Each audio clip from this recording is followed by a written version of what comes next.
Welcome to IT Boost YouTube channel.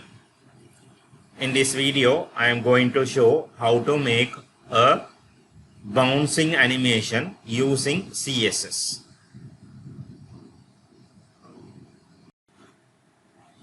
So here I am going to show how to make a nice bouncing animation like this using CSS.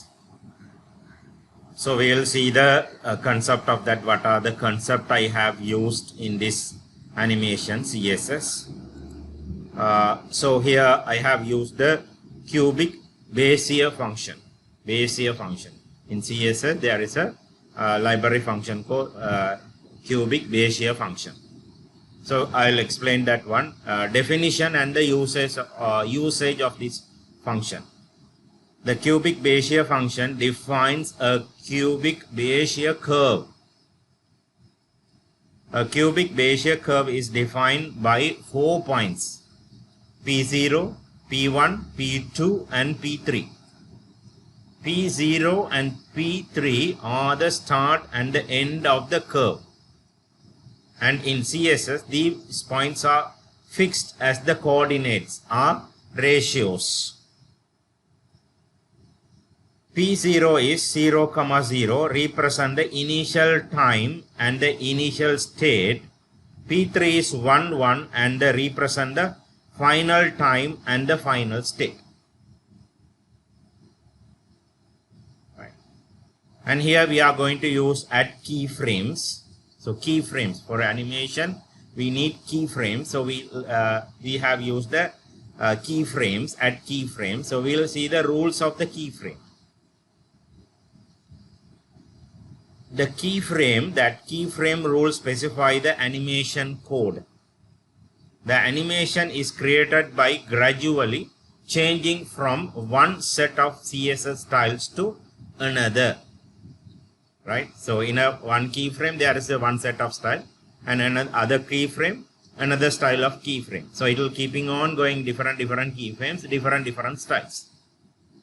During the animation you can change the set of CSS styles many times. Specify when the style change will happen in % or with the keywords from and to, which is the same as 0% and 100%. 0% is the beginning of the animation, 100% is the when the animation is completed. So we can use the percentage or from to. For the best browser support, you should always define the percentage, right?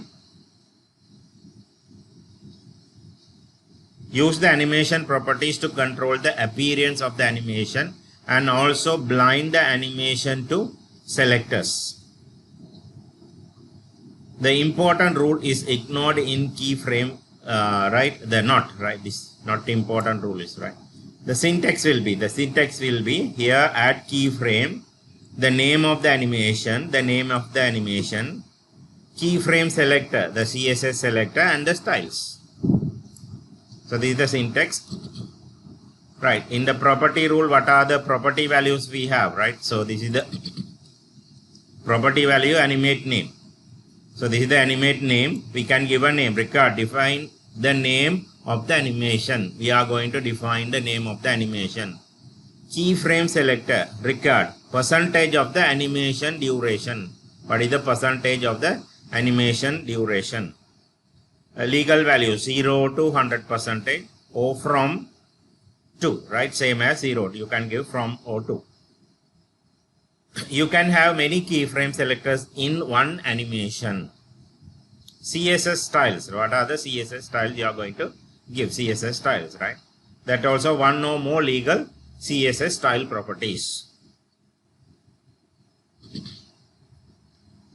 To run the animation, in reverse direction or alternative cycle. The animation direction property specifies whether an animation should be played forwards or backwards in alternate cycles. The animation direction property can have the following values: normal, When you give normal, the animation is played as normal. It means the forwards. This is the default one. When you give reverse, the animation played in the reverse direction, backwards. When you use alternate, the animation is played forwards first and then backwards. Go front and again come back. Alternate reserve, the animation is played backwards. Backward first and the forwards. It means start from back to front. So these are the animation directions. Right. So this is the code I have used. Right. This is the code I have used. Here, this is the style for my ball. This is the ball. This is the ball design. The white ball here in my. This is the white ball. It's bouncing. Right. So I gave ID. That is ID selector. So I am giving a selector. ID selector. We call ID bounce. Giving a width and the height for the ball. The size of the ball. The background color I have given white. The position relative. I am giving the position relative. Border radius I am giving 25 pixels. So according to this width and height, the border radius I am giving half. So it will become a circle, full circle. Right. So in this inside this ID, I am calling the function animation. This is the animation name, key move up. Here I have defined the key move up, right? Key move up. This is the animation. I have given top 0 and the top 350. I will explain that one, right? So to that one I am using the cubic Bezier function and with the 4 parameters P0, P1, P2 and P3. And the timing duration 0.87 second. Infinity alternative. Infinity means it's going to keep on running. Alternative. Alternative means it's going to go back and forward. Right? And key move left. That's the first function. And I am calling another function called key move left. Here this one.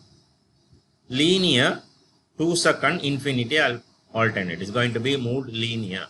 So these are the two functions I created. I am calling that functions name in the animation to this ball. Right. In my body here, this is the red color box. This is actually the red color box. This is the red color box. See carefully. This is the red color box. The width is 750 and the height is 400. So that's why when you are moving up, I am giving 350, not it's going just to 350, right? The top 350 pixel and 50. It's not touching, right? So that's why I little bit reduce the movement position from 0 to 350. The height is 400 when you are moving up. When you are moving left, my total width is 700, but I put 650. And this is the text inside the box, the IT solution and the styles. This is the font for that one. This is the ID, the ball. I am calling the ball inside this div, inside the red box. The ball is here. And inside the ball we have defined the animation. That's why it's bouncing. Right? If you want, we can change. If you want to increase the, for example, you want to increase the ball size, I will give this one 900 pixel. So the border radius you have to give 50, otherwise it will be a square, rounded square. So I will save this one here and I will click refresh. You will get a big ball. Right? So 100. So here if you put, here see the ball bouncing from the 0 bottom. On the top it's not touching. If you want to touch on top, I will give this one 400. See what happens. The ball will be move on the top, touch on the top here. So like that you can give.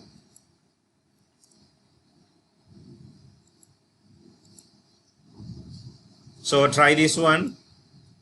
In my description you can get the code and the PDF tutorial. You can click on the description and you can download this code and the PDF and try it. I hope you enjoyed the video and learn how to make a bouncing animation in CSS. Please subscribe us to encourage us, like the video and comment your feedbacks. Thank you.